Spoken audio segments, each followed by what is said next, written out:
En el capítulo 6 aprendemos la manera en que los pecadores son salvos y el punto en el cual son salvos. Pablo continúa indicando la manera en que el cristiano debería vivir después que ha sido salvo. Pero gracias a Dios que aunque erais esclavos del pecado, habéis obedecido de corazón a aquella forma de doctrina a la cual fuisteis entregados. Aquí vemos que los que eran esclavos del pecado llegaron a ser siervos de la justicia. ¿Qué hizo la diferencia? ¿Qué les libertó del pecado?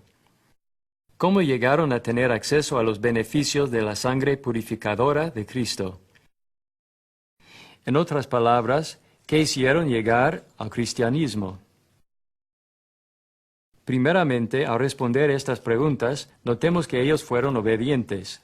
No solamente creyeron en el nombre de Jesús para ser libres de sus pecados pasados, ya que la fe sola no puede salvar. La fe salvadora involucra las obras. Involucra hacer la voluntad de Dios. ¿Tú crees que Dios es uno? Bien haces. También los demonios creen y tiemblan.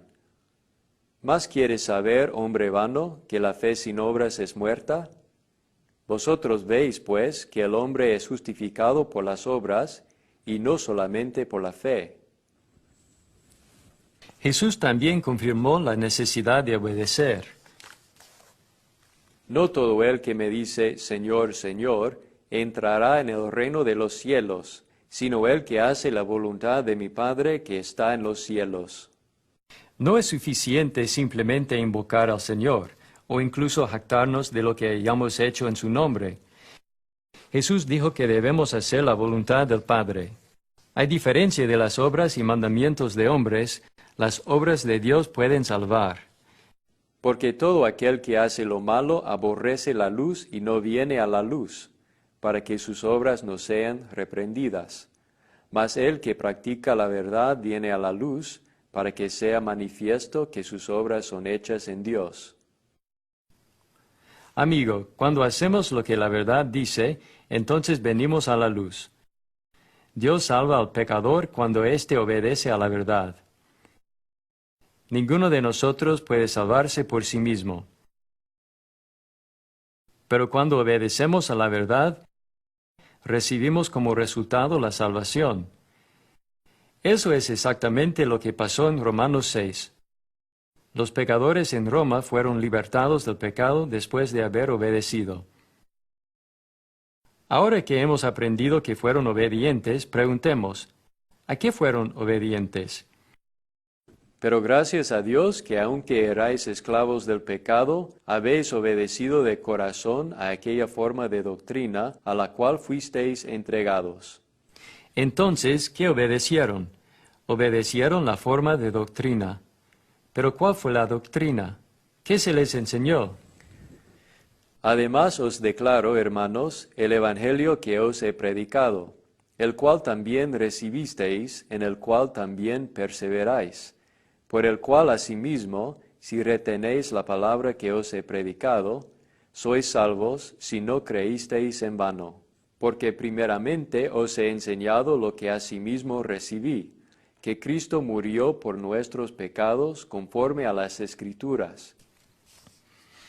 Así como en Romanos 6, aquí en 1 Corintios 15, el apóstol Pablo hace referencia a algo que había sido entregado o confiado a los cristianos. ¿Qué fue?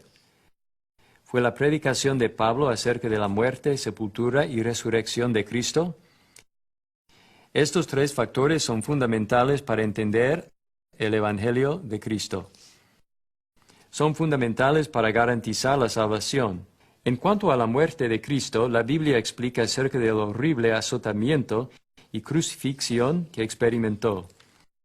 Pero también habla de la sangre que derramó en la cruz del Calvario. Mas Dios muestra su amor para con nosotros, en que siendo aún pecadores, Cristo murió por nosotros.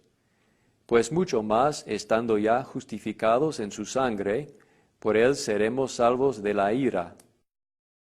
La ley dice que debemos morir, pero Jesús dice, yo tomaré el lugar del hombre pecador. Él fue separado del Padre por un tiempo. satisfizo la justicia de Dios para que por medio de la fe todos los hombres contactaran la sangre de Jesús para ser justificados, declarados sin culpa y libres de pecado. El Evangelio no solamente incluye las nuevas acerca de la muerte y la sangre de Jesús, sino también incluye un relato detallado de su sepultura. Narra que José de Arimatea y Nicodemo tomaron el cuerpo de Jesús de la cruz y lo prepararon para la sepultura. Narra que colocaron el cuerpo del Señor en una tumba y que el cuerpo de nuestro Señor descansó en esa cámara de entierro hasta la mañana de domingo, cuando fue resucitado por el poder de Dios. Su resurrección significaba que Él había conquistado la muerte y que ciertamente era el Mesías. El mensaje del Evangelio revela que Cristo venció al diablo, el pecado y la muerte. Por medio de esta victoria, Jesús puenteó la brecha entre Dios y el pecador. Según Isaías 59, 1 y 2, el pecado separa al hombre de Dios. Por medio de la muerte, sepultura y resurrección de Cristo, los pecadores ahora tienen la esperanza de cruzar esa brecha y unirse a Dios. Sin embargo, cuando los pecadores obedecen a la forma de doctrina que la Biblia revela, es decir, la muerte, sepultura y resurrección de Cristo, ¿significa eso que el pecador debe morir literalmente, ser sepultado literalmente y resucitar literalmente para obedecer?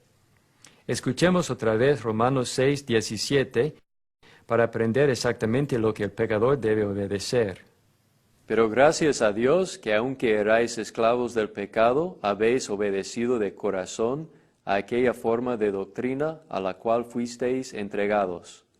Amigo, lo que ellos habían obedecido no fue la doctrina o enseñanza acerca de la muerte, sepultura y resurrección de Jesús, sino habían obedecido a la forma de esa doctrina. En otras palabras, obedecieron un patrón o algo semejante a esa doctrina. ¿Qué fue eso? ¿E involucraba el bautismo en agua? Escuche otra vez el apóstol Pablo. ¿O no sabéis que todos los que hemos sido bautizados en Cristo Jesús, hemos sido bautizados en su muerte? Porque somos sepultados juntamente con Él para muerte por el bautismo, a fin de que como Cristo resucitó de los muertos por la gloria del Padre, así también nosotros andemos en vida nueva. Porque si fuimos plantados juntamente con Él en la semejanza de su muerte, así también lo seremos en la de su resurrección. Por medio de este pasaje, aprendemos la manera en que se adquiere la justificación y el perdón. Por medio de este pasaje aprendemos que la muerte de Cristo y su sangre se conectan en las aguas del bautismo. Por medio de este pasaje aprendemos que los pecadores en Roma llegaron al cristianismo, ya que así como Jesús había muerto en la cruz, estos cristianos escogieron morir al viejo hombre de pecado al confesar a Jesús como Señor. Así como Jesús fue sepultado en un sepulcro o tumba, estos pecadores fueron sepultados en una tumba de agua en el bautismo. Y así como Jesús fue resucitado por el poder de Dios a una vida nueva, estos pecadores fueron levantados del bautismo por el mismo poder para andar en vida nueva. Antes de su bautismo, ellos estuvieron espiritualmente muertos, pero después del bautismo fueron resucitados en Cristo. Experimentaron una resurrección. Por tanto, el bautismo es para los que están muertos en pecado. Para ser resucitado espiritualmente y tener vida en Cristo, el pecador debe unirse con Cristo en el bautismo. La sangre de Jesús y las aguas del bautismo se reúnen en una manera hermosa para salvar el alma. A causa de esto, no es sorprendente oír lo que Jesús dijo al judío llamado Nicodemo. Respondió Jesús y le dijo: de cierto te digo, que el que no naciere de nuevo no puede ver el reino de Dios. De cierto te digo, que el que no naciere de agua y del Espíritu no puede entrar en el reino de Dios. Para nacer de nuevo y por ende para llegar a ser hijo de Dios, se requiere que una persona nazca de agua, es decir, que sea bautizada. Según lo que aprendimos en Romanos 6, 17 y 18, para ser libres del pecado y llegar a ser siervos de la justicia, se debe obedecer a través del bautismo la forma de doctrina que imita la muerte, sepultura y resurrección de Cristo.